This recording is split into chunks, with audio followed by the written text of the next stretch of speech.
Kembali lagi bersama channel kita semua. Jika Anda suka, jangan lupa komen, like dan subscribe, serta juga bila Anda berkenan, aktifin subtitlenya supaya ada tulisan teksnya. Kita langsung ke ceritanya. Perintah Kaisar Naga, Bab 48904894. Dunia tangga ketujuh adalah padang bintang, tanpa aura dan tanpa makhluk hidup. Yang ada hanya seorang laki-laki berjubah dan memegang tongkat. Tingkat ketujuh merupakan ketinggian yang belum pernah dicapai oleh seorang pun kultivator di dunia surga dan manusia. Dev tidak tahu betapa kuatnya pria di depannya ini. Orang ini memegang kruk dan tampak seperti orang cacat. Senior, apakah kita masih perlu berkompetisi untuk lulus level? Dev bertanya. Tidak perlu, kamu hanya perlu naik ke lantai 8 dari sini. Aku berdiri di sini hanya karena penasaran untuk melihat siapa yang bisa membuat pemilik tangga ke surga melepaskannya dengan begitu mudah. Tetapi melihat dirimu, tampaknya kamu hanya berada di alam Mahayana, dan kamu tidak memiliki kualitas yang menonjol. Kata lelaki itu dengan rasa ingin tahu. Senior, aku tidak punya kemampuan khusus, tapi aku punya master di belakangku. Dewa emas pemilik tangga ke surga seharusnya takut pada master di belakangku. Dev berkata dengan tenang. Kalau begitu kamu bisa naik sekarang. Pria itu minggir dan membiarkan Dev dan yang lainnya naik ke lantai 8. Tepat ketika Dev hendak naik ke lantai 8 bersama Zeke dan Yuki, mereka tiba-tiba berhenti. Pria itu sedikit terkejut dan bertanya dengan ekspresi bingung di wajahnya, Tuan Chen, apakah ada hal lain yang ingin Anda katakan? Senior, sepertinya Anda lupa sesuatu. Kata Dev. Lupa apa? Pria itu tampak bingung. Senior, sepertinya Anda lupa memberiku hadiah. Kata Dev. Hadiah. Pria itu tercengang. Senior, kalau bukan karena aku, tidak akan semudah itu bagimu untuk meninggalkan tangga menuju surga, kan? Kata Dev. Pria itu. Zeke dan Yuki menatap Dev, juga tidak bisa berkata apa-apa. Yang lain memohon kepada penjaga tangga untuk memanjat tangga ke surga, sehingga mereka dapat mencapai tingkat berikutnya. Namun Dev bertindak sebaliknya dan langsung memeras penjaga tangga. Saya telah terjebak selama bertahun-tahun, jadi saya tidak punya banyak sumber daya. Pria itu mengeluarkan tas penyimpanan dan menyerahkannya kepada Dev. Dev menyimpannya tanpa melihatnya, lalu naik ke lantai 8. Namun, ketika Dev tiba di lantai 8, dia mendapati lantai 8 sedang kacau. Bukan saja tidak ada dunia, bahkan tidak ada penjaga. Apa yang sedang terjadi? Zeke sedikit terkejut. Dev juga tidak mengerti mengapa tidak ada penjaga lantai 8. Tepat ketika Dev dan yang lainnya bingung, sebuah tangga muncul dan membawa mereka ke lantai 9. Kita sudah melewati level ke-8. Dev sedikit kecewa. Bukankah lebih baik kalau tidak ada penjaga di sekitar? Kata Zeke. Saya juga ingin meminta beberapa sumber daya kepada penjaga lantai 8. Kata Dev. Zeke terdiam beberapa saat. Karena tidak ada orang di sana, Dev hanya bisa membawa Zeke dan Yuki ke lantai 9. Di lantai 9, cahaya lembut bersinar, membuat orang merasa sangat nyaman.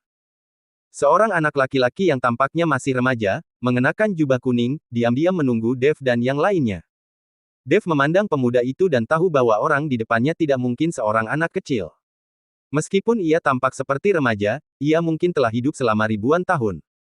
Senior, saya ingin bertanya, di mana penjaga lantai 8? Dev bertanya pada pemuda itu. Dia melarikan diri karena dia takut Anda akan meminta sumber daya kepadanya. Kata anak laki-laki itu. Dev merasa malu ketika mendengarnya, tetapi dia masih menatap pemuda itu dengan rasa ingin tahu dan berkata, kalau begitu, mengapa kamu tidak lari? Jika aku berlari, kamu tidak akan pernah bisa melewati tangga menuju surga, dan kamu tidak akan pernah bisa mencapai alam surgawi. Setelah pemuda itu selesai berbicara, seberkas cahaya putih lembut turun, kamu bisa mencapai surga melalui jalan ini, tetapi aku hanya bertanggung jawab untuk membimbing. Mengenai bahaya apa yang akan kamu hadapi di alam surgawi, aku tidak akan peduli. Melihat cahaya putih itu, Zeke sangat gembira, bisakah kami melakukannya juga? Tentu saja, kalian adalah teman Tuan Chen, tentu saja bisa. Tetapi jika kekuatan kalian mencapai alam surgawi, akan sulit bagi kalian untuk bertahan hidup. Pemuda itu berkata jujur. Namun Zeke tidak mendengarkan, ada kilatan di matanya. Jika kami pergi ke alam surgawi, bisakah kami kembali? Dev bertanya. Aku tidak tahu apakah kamu bisa kembali atau tidak. Itu tergantung pada kemampuanmu sendiri. Jika kau menjadi penguasa alam semesta, kau dapat menjelajahi alam semesta manapun. Jika kau menjadi dewa sejati di alam surgawi, kau dapat menjelajahi semua dunia sesuka hati. Dengan kekuatanmu saat ini, Akan sulit bagimu untuk bertahan hidup di alam surgawi, apalagi untuk kembali. Meskipun perkataan anak laki-laki itu tidak enak didengar, itu adalah kebenarannya. Dev sedikit malu, dia menatap pemuda itu dan berkata, "Terima kasih, senior. Karena kamu tinggal untuk membimbing kami, apakah kamu sudah menyiapkan hadiah untukku? Jangan tanyakan itu padaku, aku tidak punya apa-apa. Guruku tidak pernah memberiku hal-hal yang baik." Setelah pemuda itu selesai berbicara, sosoknya langsung menghilang, mungkin karena dia takut Dev akan terus meminta barang-barang miliknya. Melihat bocah lelaki itu menghilang, Dev tersenyum, lalu menatap cahaya putih yang menuntunnya ke jalan alam surgawi, dan mulai ragu-ragu. Dia tidak tahu apakah dia sudah pergi ke alam surgawi sekarang, atau berlatih di dunia surga dan manusia untuk suatu jangka waktu tertentu, lalu mengandalkan kekuatannya sendiri untuk mencapai alam surgawi dengan kenaikan. Dev tidak tahu apakah dia bisa kembali jika dia pergi ke alam surgawi sekarang. Banyak dari kenalannya yang belum sempat dia mengucapkan selamat tinggal. Yuki belum ditemukan, dan Dev tidak mau menyerah. Tepat ketika Dev menatap cahaya putih dalam keadaan kesurupan, Zeke mengedipkan mata pada Yuki. Yuki tiba-tiba menebas Dev dengan pedangnya. Api berkobar di pedang itu. Serangan pedang yang tiba-tiba ini tidak memungkinkan Dev bereaksi tepat waktu. Dia tidak pernah menyangka bahwa dua orang yang selama ini berjalan bersamanya tiba-tiba menyerangnya. Engah.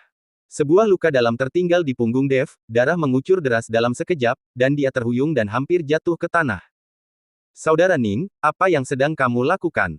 Dev menatap Zeke dengan bingung. "Dev, aku tidak akan membiarkanmu naik ke alam surgawi.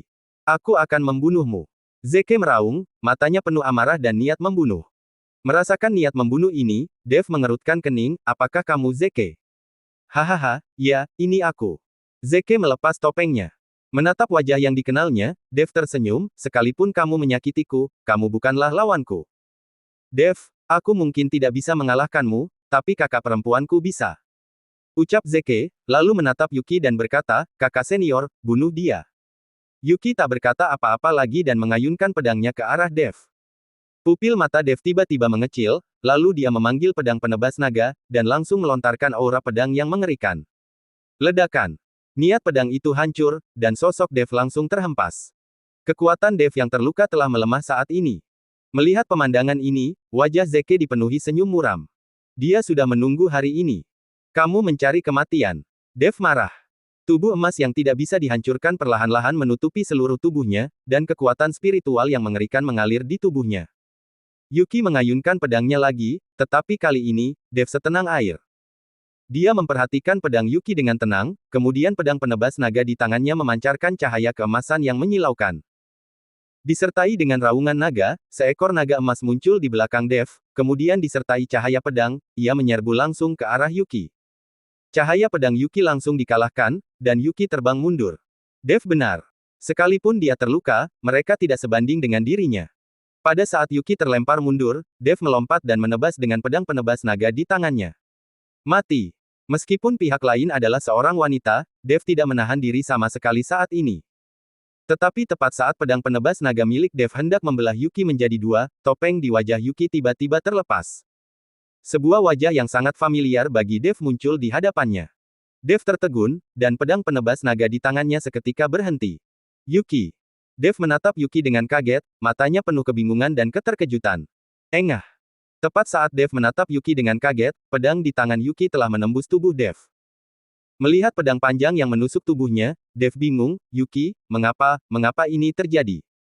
Dev menatap Yuki, tetapi tidak ada kesalahan di matanya. Yuki menatap Dev dengan cemberut di wajahnya, ekspresinya jelas sedikit tidak wajar. Sret. Yuki menarik pedangnya dan menjauhkan diri dari Dev.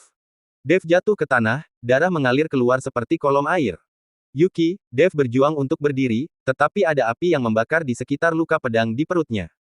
Rasa sakitnya membuatnya tidak bisa berdiri. Melihat ini, Zeke tertawa terbahak-bahak, "Hahaha, Dev, aku tidak menyangka kamu akan mengalami hari ini. Kami akan ke alam surgawi sekarang, kau sendiri akan pergi ke neraka." Setelah Zeke mengatakan ini, dia menarik Yuki ke arah cahaya putih. Yuki balas menatap Dev dengan ekspresi kesakitan di wajahnya. "Adik, apakah orang itu mengenalku?" Yuki bertanya. "Kakak senior, kamu sama sekali tidak mengenalnya. Dia orang jahat. Jika kamu membunuhnya, itu akan dianggap sebagai balas dendam untuk adik laki-lakimu."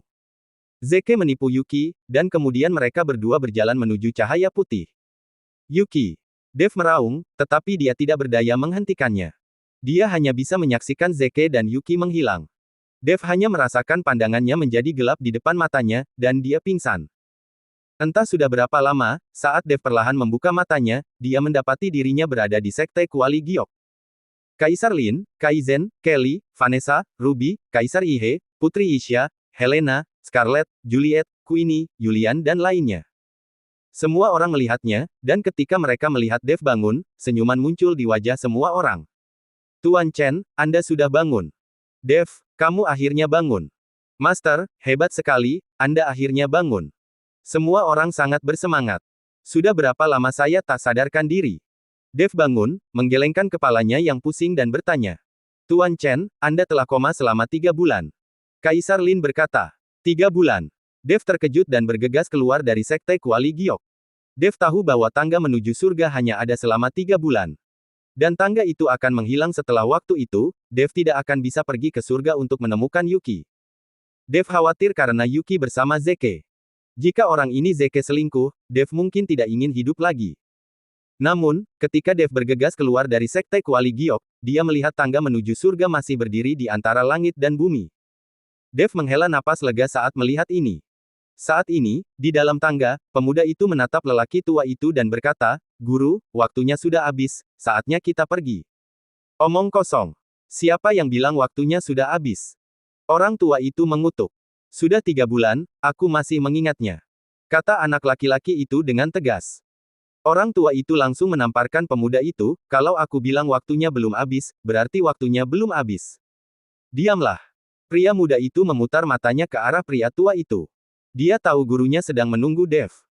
Selama Dev tidak melangkah ke tangga menuju surga dan memasuki lorong petunjuk, maka mereka, sang guru dan murid, mungkin tidak akan pernah pergi. Tuan Chen, dunia tingkat 9 di tangga menuju surga seharusnya telah ditutup sejak lama, tetapi orang-orang enggan untuk pergi. Saya tidak tahu mengapa. Kaisar Lin berkata pada Dev. Mungkin aku tahu alasannya. Dev tersenyum tipis. Dev tahu bahwa tangga menuju surga pasti sudah menunggunya. Sekarang setelah dia tahu bahwa tangga menuju surga tidak akan hilang, Dev tidak lagi terburu-buru. Zeke dan Yuki telah mencapai alam surgawi. Bahkan jika Dev mengejar mereka sekarang, dia tidak akan dapat menemukan mereka dalam waktu singkat. Selain itu, ia juga harus mengucapkan selamat tinggal kepada semua orang, terutama di dunia sekuler, di mana ia masih memiliki banyak sanak saudara. Dev memberi tahu semua orang tentang situasi Yuki. Dia harus pergi ke alam surgawi dan membawa Yuki kembali.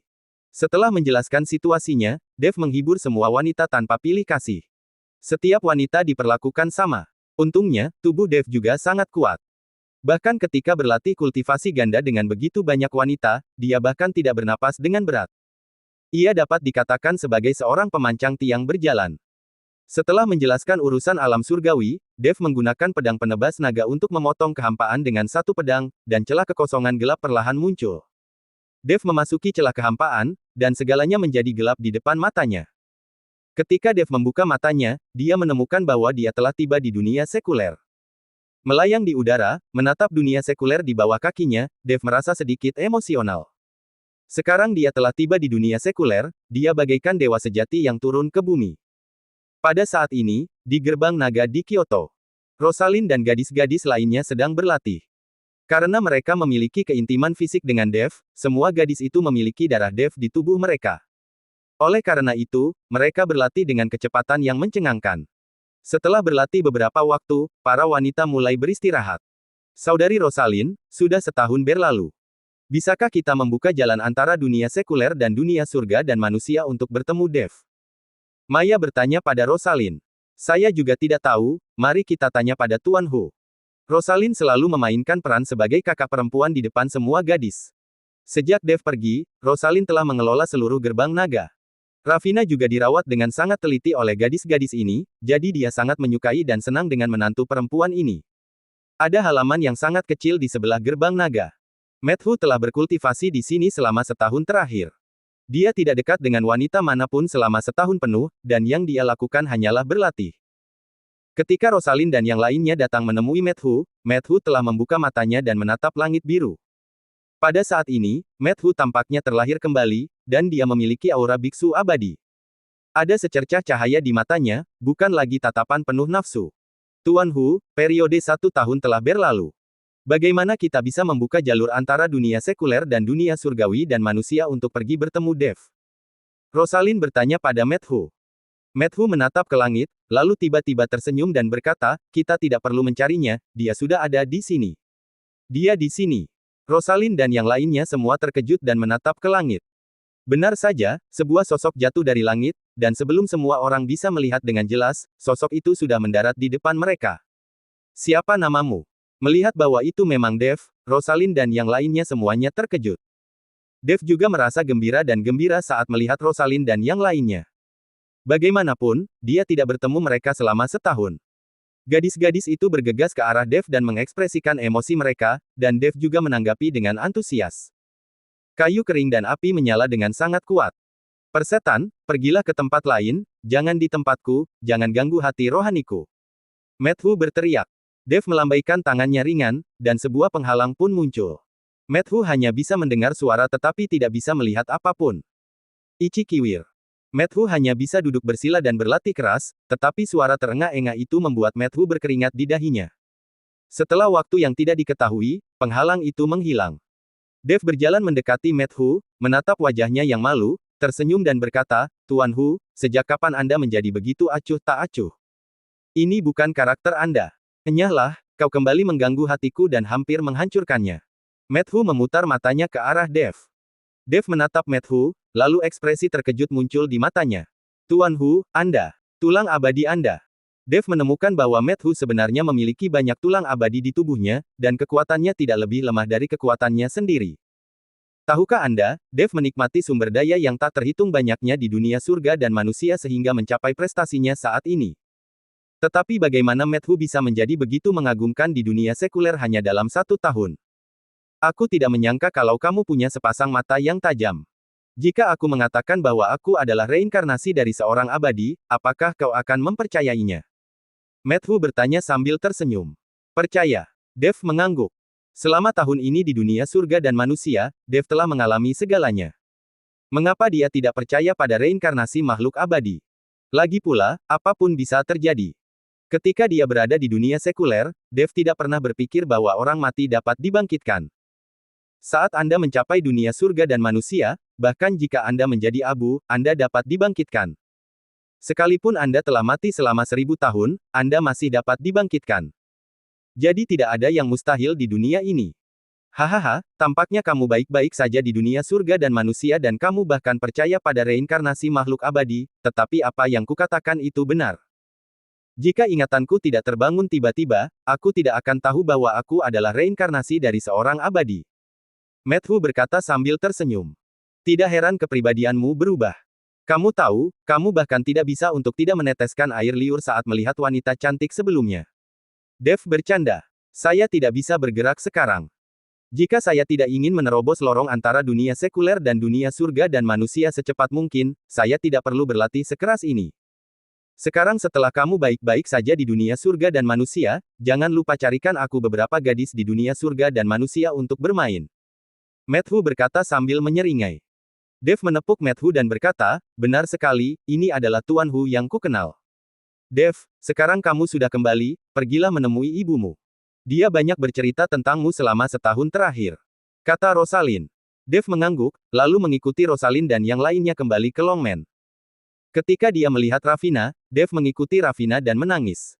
Ibu dan anak tidak bertemu selama setahun, mereka saling merindukan satu sama lain. Dev, apakah kamu hidup dengan baik di dunia surga dan manusia? Ravina bertanya. Bu, aku dalam keadaan baik sekali. Sekarang dunia surga dan manusia adalah wilayah kekuasaanku. Aku tak terkalahkan di seluruh dunia surga dan manusia. Kata Dev. Kamu tidak membual, kan? Ravina berkata sambil tersenyum. Aku tidak sedang menyombongkan diri. Sekarang aku adalah orang penting di dunia surga dan manusia. Semua orang mendengarkan aku. Dev berkata dengan serius. Dev, kamu tidak mencari wanita di dunia surga dan manusia, kan? Maya memandang Dev dan bertanya. Aku. Nganu. Dev terdiam sesaat. Maya, Dev sangat luar biasa, wajar saja jika dia menemukan satu atau dua wanita di dunia surga dan manusia.